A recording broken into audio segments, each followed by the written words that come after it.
Okay, so let's go to process injection, guys. Again, process injection, we're gonna be doing a lot of this nowadays. Even EDRs are being targeted by different process injection techniques. We're gonna be seeing a lot of them in the labs, so don't worry. I'm gonna be talking about the traditional ones for you to have a basic idea. Okay, so the 101 process of steps, or the 101 steps to infect a process. One of the ways is like you open a process. That means you have iExplorer. It doesn't need to be running. You can run it with create process, or you can use open process, which means it's already running, but you want to get a handle of this guy. Once you get a handle, you call virtual alloc x, which basically is going to allocate memory inside this guy in any place. It returns the address of where this allocation is being placed. Then you write the typical write process memory, guys. It's a very typical one. So you can write code inside, which obviously is going to be shell code or malicious code.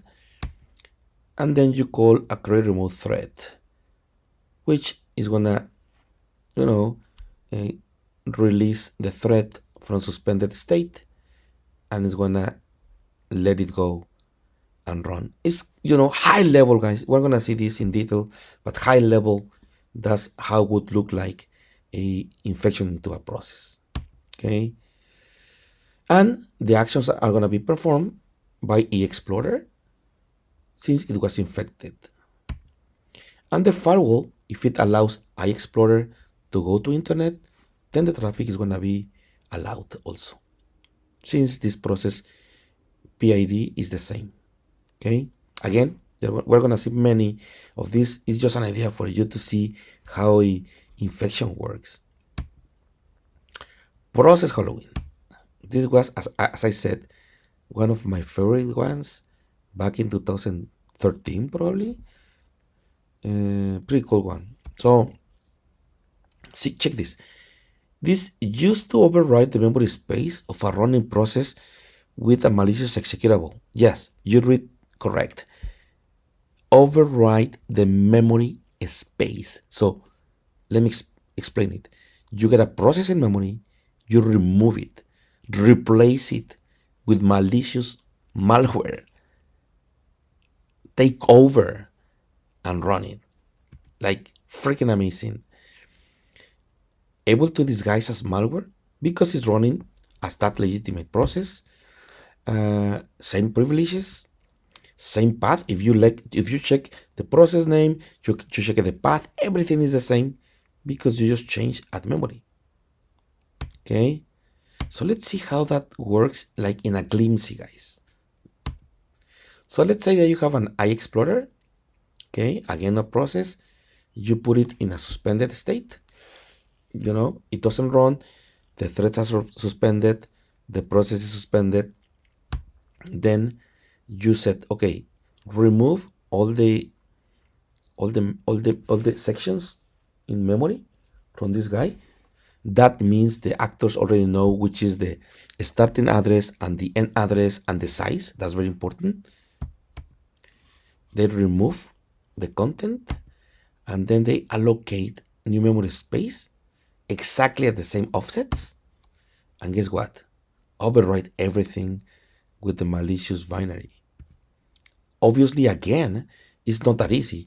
They need to understand exactly where are the offsets because they don't want to interfere with the already allocated space in memory. Sets the entry point of the malicious process, override it, resume the thread of iExplorer, and eventually iExplorer starts running, but now infected. Pretty cool one. Okay, so everything remains, everything the same, but now the process is totally a different one. Pretty amazing. Still, there is process Halloween running today, not that common, but still is being used.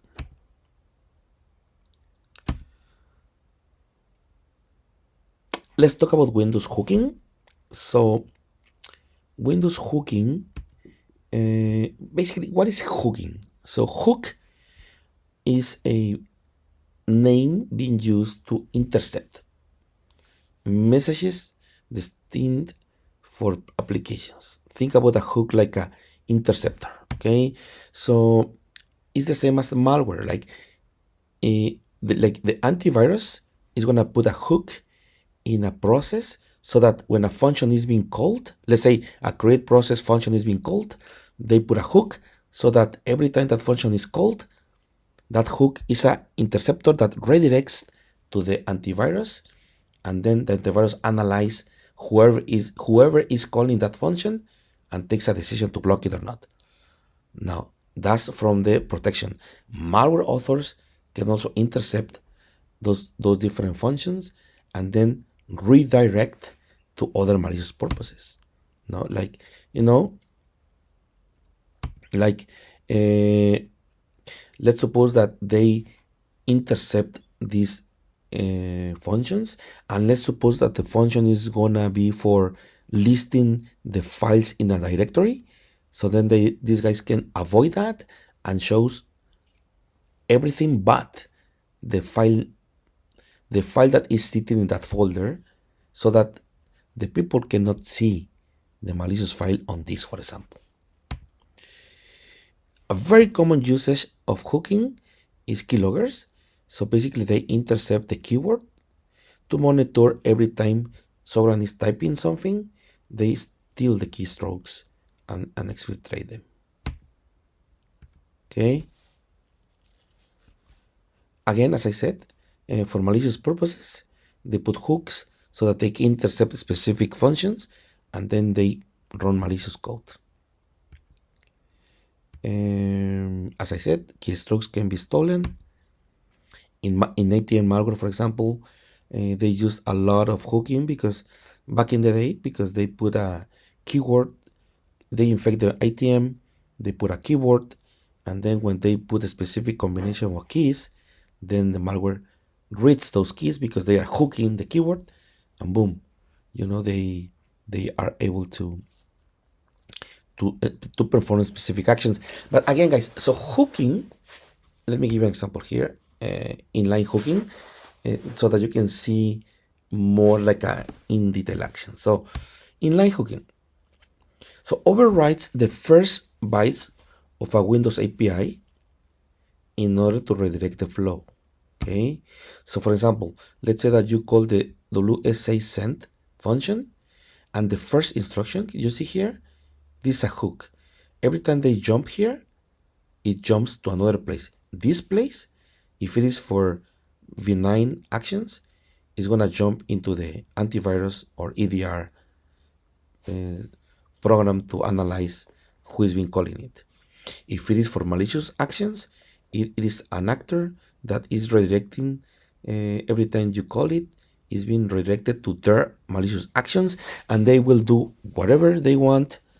And for example, if you are navigating to internet, they will check first where are you heading to, decide if they want allow you to go, or decide if it is a banking window. So they will replace it or enable keystrokes to steal information. They have full control of your actions.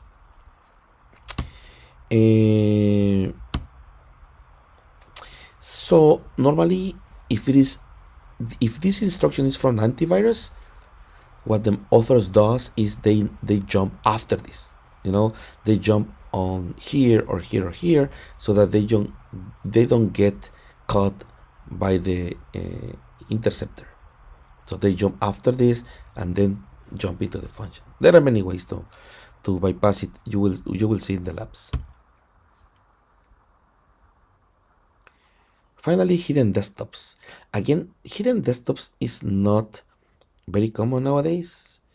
And actually, I'm gonna check if there's still something useful for you guys.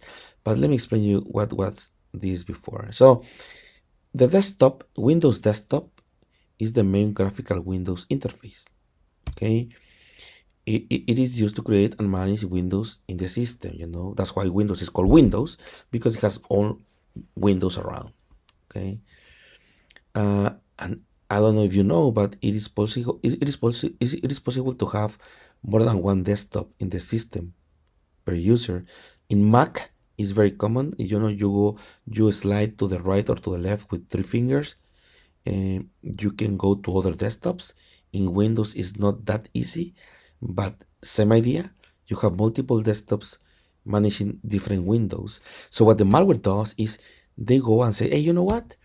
Pues let me create a new desktop, open a window in that new desktop, and then I store the malware there. Meaning, if the malware runs, pop up something that's not gonna pop up in your user desktop, the one that you are seeing in your eyes, because it is being hidden in another desktop. And that used to be a perfect place for the malware authors to hide malware. A solution is to enumerate all the desktops and windows associated with the system. Okay, that was a pretty quick one. So in summary, guys, we talk about anti-debugging, techniques for malware authors to know if they are being debugged. We talk about countermeasures. We talk about anti-virtual machines, for VMware, VirtualBox, malware tricks on different ways, packers, process injection, Windows hooking, inline hooking, which is as on real time, and hidden desktops, guys. See you in the next one.